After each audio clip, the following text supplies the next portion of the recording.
दोस्तों, आज की हॉरर स्टोरी आपका दिल दहला कर रख देगी। स्टोरी सुनाने से पहले हम आपको एक सच बताना चाहते हैं। हमारी कहानी सुनने वाले 70% लोग ऐसे हैं जो हमारी वीडियो एंजॉय तो करते हैं, लेकिन उन्होंने हमारा चैनल अभी तक सब्सक्राइब नहीं किया है। अगर भाई आप भी उन लोगों में से है तो प्लीज इस वीडियो के नीचे छोटा सा सब्सक्राइब लिखा दिखाई दे रहा होगा। उस सब्सक्राइब को दबाना है और वीडियो को लाइक जरूर करें। बस हमारे सपोर्ट के लिए इतना काफी है। नागा साधु का श्राप कुमाऊं की पहाड़ियों में स्थित एक छोटा सा गांव कालधारा अपने प्राचीन मंदिर और आसपास के रहस्यमय जंगलों के लिए जाना जाता था। कहावत थी कि उस जंगल में एक नागा साधु ने वर्षों तक तपस्या की थी। ऐसा भी सुना जाता है कि नागा साधु बहुत कठिन तपस्या करते हैं, जिससे उन्हें अलौकिक शक्तियां प्राप्त होती हैं। लेकिन एक समय ऐसा आया, गांव के लोग साधु बाबा को अपमानित किया और उनकी तपस्या को खंडित कर दिया। पहले तो साधु ने सबको ऐसा ना करने को कहा, लेकिन ना मानने पर उसने गांव को भयंकर श्राप देकर जंगल में अचानक विलुप्त हो गया। उसके कुछ दिनों बाद ही उस गांव और जंगल में बहुत ही अशुभ घटनाएं होने लगीं। गांव में अकाल मौत की घटना होने लगी। लोग भयभीत होकर गांव छोड़कर जाने लगे। लोग कहते थे कि हर रात जंगल के बीचों बीच स्थित एक गुफा से मंत्रों और भूतिया आवाजों की गूंज सुनाई देती है। कोई भी साहस करके उस गुफा के करीब नहीं जाता, क्योंकि जो भी गया वह कभी लौटकर नहीं आया। तभी गांव में अजय नाम का एक युवा पत्रकार आया, जो अंधविश्वासों पर आधारित कहानियों को उजागर करने के लिए जाना जाता था। उसे कालधारा की इस रहस्यमय कहानी के बारे में पता चला। स्थानीय लोगों ने उसे जंगल में जाने से मना किया, लेकिन अजय ने इसे अंधविश्वास मानते हुए नजरअंदाज कर दिया। गांव के एक बुजुर्ग ने उसे चेतावनी देते हुए कहा, जंगल में नागा साधु का श्राप आज भी जिंदा है, वहां मत जाना। उनकी तपस्या भंग करने वाले लोगों का अंजाम बहुत भयानक हुआ है। अजय ने इसे पुरानी बात मानकर हंस दिया और कहा, सत्य को खोजने के लिए डरना नहीं चाहिए। अजय ने जंगल का सफर शुरू किया। वह जंगल के हर बारीकी पर नजर रखना चाहता था। अमावस्या की रात थी। अजय कैमरा और टॉर्च लेकर जंगल में घुस गया। जैसे जैसे वह आगे बढ़ा, जंगल में कुछ अजीब सी आवाज आने लगी। ऐसा लग रहा था कि जैसे कोई उसका पीछा कर रहा हो।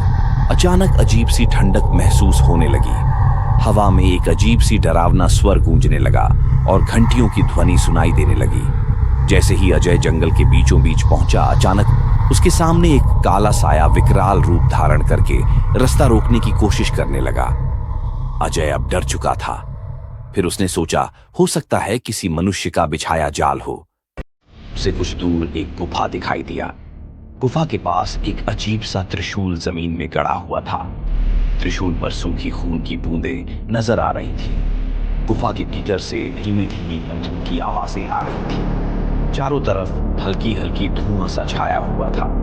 अजय ने जैसे ही कैमरा चालू किया और गुफा के अंदर जाने की कोशिश की, गुफा के मुख पर अचानक एक अदृश्य दीवार सी बन गई। तभी उसे पीछे किसी के होने का एहसास हुआ। वह तेजी से मुड़ा, लेकिन वहां कोई नहीं था। जब भी वह आगे बढ़ने की कोशिश करता, जैसे कोई उसको पीछे खींचने लगता।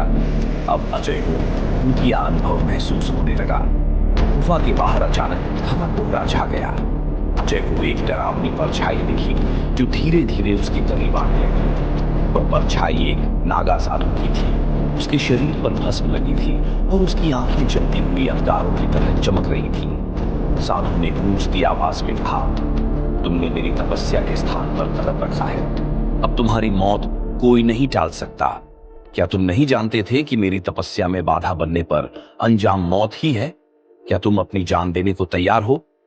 अजय ने हिम्मत जुटाकर पूछा, आप कौन हो और आपने गांव को श्रापित क्यों किया?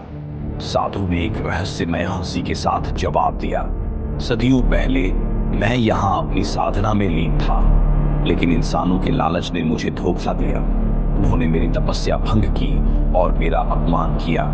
मुझे मेरी तपस्या से दूर रखने की कोशिश की। मैंने श्राप दिया कि जो भी इस स्थान पर आएगा, वह अपने पापों के साथ जलकर राख हो जाएगा। अगर तुमने कोई भी पाप किया होगा तो तुम्हारा भी वही हाल होगा। असलियत में वह साधु दिव्य ज्ञानी था, जो तपस्वी के रूप में एक सिद्धि प्राप्त की हुई थी। उसके सहारे वह वहां आने वाले के बारे में सब जान लेता था। नागा साधु ने जोर से आवाज लगाई और बोला, तू पापी है और जो भी पाप किया होता है उसकी यहाँ मौत कोई नहीं टाल सकता। अजय डर के मारे कांपने लगा। वह बोला, महाराज, मैंने कोई पाप नहीं किया है। उसने साधु से माफी मांगनी चाहिए, लेकिन साधु ने उसकी ओर त्रिशूल उठाया। अचानक गुफा के भीतर से तेज रोशनी निकली और अजय को उसके जीवन की भयानक यादें, जो भी पाप किया था, वह दिखने लगी। उसे अपने किए पाप की एक घटना याद आई, जब उसने अपने छोटे भाई को गुस्से में जान से मार दिया था और वह तड़प तड़प कर मरा था। अजय ने इसे कभी किसी को नहीं बताया, लेकिन यह सब अब उसके सामने नजर आ रहा था। साधु ने कहा, यह गुफा सत्य का दर्पण है।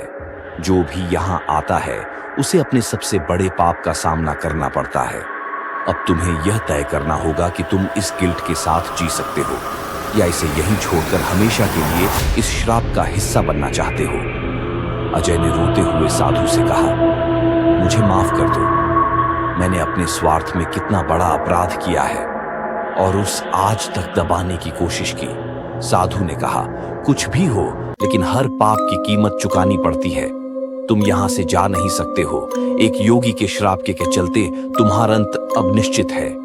अजय जो जोर से चिल्लाने लगा, तभी एक भयानक दृश्य सामने दिखाई पड़ा। अब वह साधु विकराल राक्षस की आकार का रूप ले चुका था।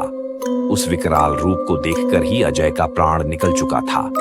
भयावह अंत के साथ वह साधु वहीं गायब हो चुका था। इससे पहले अजय गुफा का रहस्य उजागर करता उसका दर्दनाक अंत हो चुका था।